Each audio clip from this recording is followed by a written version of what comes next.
Hi, most people think that you need a six-figure strategy to travel at least 60 days out of the year. Well, that's not true, and I'm going to show you how you can use your pension in order to do just that. Hi, I'm Leon. I'm a retired Army vet, and I'm going to show you 3 strategies that I use to travel at least 2 months out of the year. So let me first talk about some of the basic principles. So as a retiree, your strength is that one, you don't have to worry about traveling when your kids are in school. So being an empty nester means that you can travel on the off season whenever everybody else is in school, when everybody else is in work, because as a retiree, you are available to travel whenever you want. So let's talk about that strength. One of the things that we have to be aware of and accept as truth is that families will dominate the demand for airline flights, for resorts, for hotel bookings. And so when families are traveling, they are going to drive up the demand for a shortage supply. So what we have to do as retired travelers is that one, you have to find and travel during the off season. That means not traveling around national holidays, your Christmas, your Thanksgiving, your Memorial Day, your 4th of July, but instead finding the off season for the place that you want to go and then traveling during that time. So every place has an off season. For many places, it could be something that is driven by weather. It could be something that is just driven by when people are available to travel to that place. For example, right now we're in the midst of summer, so everybody wants to go to the beach. So the beach is probably not the place where you want to try to go when everybody else wants to go there. Another time is that, right when everybody gets out of school, everybody wants to travel. And so when everybody else is traveling, you want to avoid those times. During these times, airlines increase their fares. Hotels get booked and then they increase their fares. There are fewer award dates available. In other words, days where you can travel on airline points and days where you can book your hotels using hotel points. And if you're military, the peak season for PCS travel when people are changing station is May through August. So you want to avoid those times if you're using military space available travel. Every place has what they call a shoulder season or an off season for that matter. And that off season will differ, and it can differ for different parts of the world in different locations. For example, if you're traveling to the Mediterranean, April and May are the shoulder seasons. So are September and October. So those are great months to travel in. And the weather's actually very nice and it's not too hot. You don't want to travel in the middle of July. I've been there, I've done that. You don't want to go there in July. You'll be sweating bullets and it will be uncomfortable and you'll be sharing the space with a million other tourists. Everybody is traveling during that time, so that is a time to avoid it. If you're traveling to Asia, the shoulder season is April through June and then September through November. The reason why, many times that also is their rainy season. So a lot of people are not going there because of the weather. It's weather related. So you're going to find some good deals if you try traveling during those periods. So let me talk about how you determine when the shoulder season or the off season is. For one, it's just thinking like, okay, everybody's in school these months. So that makes it a good time to try to travel during those times. When everybody is out of school and people typically take their holidays, their vacations, that's a time to avoid traveling if you can, or to travel in places that people are not likely to go. Like, for example, if everybody's going to the beach, then maybe that's the time to go to the mountains or to other places.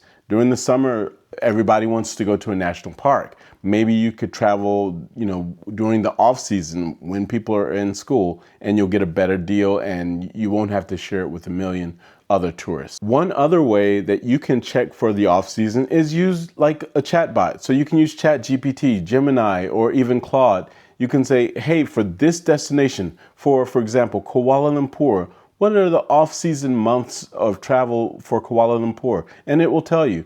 That's a great place to start because you can do that research for any destination out there. Another great way to find great bargains and great seasons are using hotel websites. For example, you can check different hotel loyalty programs like Hyatt, like IHG, and find out when their off season is, when they are offering rooms for cheaper prices and for a fewer number of points. For example, IHG, if you go to their website, you can actually search the entire year. So you can see like, okay, during these months, they traditionally or historically have lower demand and cheaper prices for those months. So then you can then assume that, hey, that's a great time to at least think about traveling. Another great tool for airlines is Google Flights.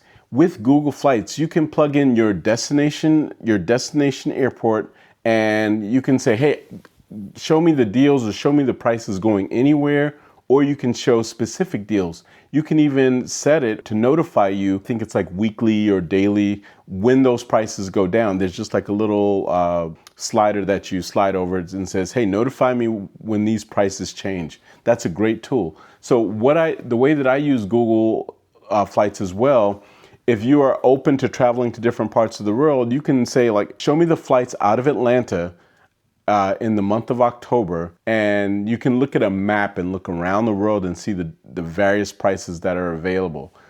Where that comes in handy is if you are flexible and if you're interested in going to different places, you can see those places visually at the same time. It's also good for looking throughout the year when prices are historically low or high for that matter. It's been shown by some of the experts that if you search for a flight on Tuesday evening, then you traditionally will find better flights than if you check for flights, for example, during the weekend or closer towards the end of the week.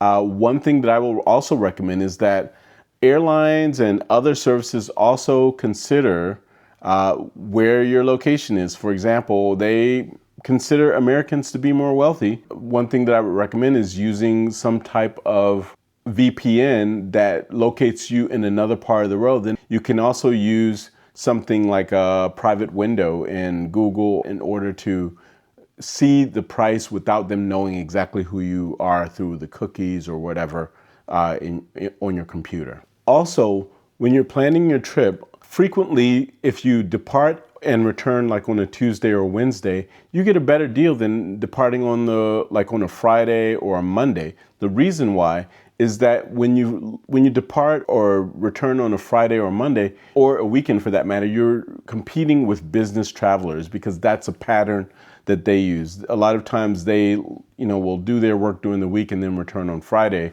or have a weekend conference and return on Sunday or Monday. So if you can depart and return on a Tuesday or Wednesday, you might find better prices.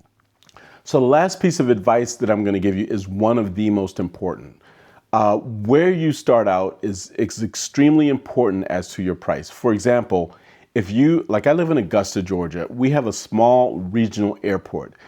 If you depart from Augusta, Georgia, you're probably going to pay $300 more than if you depart from a large airport like Atlanta, like Charlotte, like maybe Jacksonville, or even Columbia, South Carolina.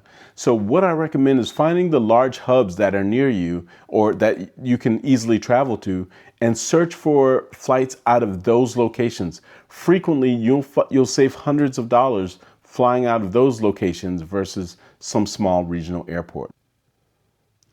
So in closing, finding great prices and traveling cheaply is all about having a plan. You have to know when everybody else is looking for flights. You have to know when everybody else wants to go somewhere, and then plan around that. We have the time. We have the availability. We don't have to show up for a 9 to 5. We don't have to take our kids with us anywhere. So you have the flexibility of flying and traveling whenever you like. So don't always constrain yourself to when everybody else wants to travel. Think outside of the box and find those diamonds in the rough. Thank you. Make sure to like and subscribe.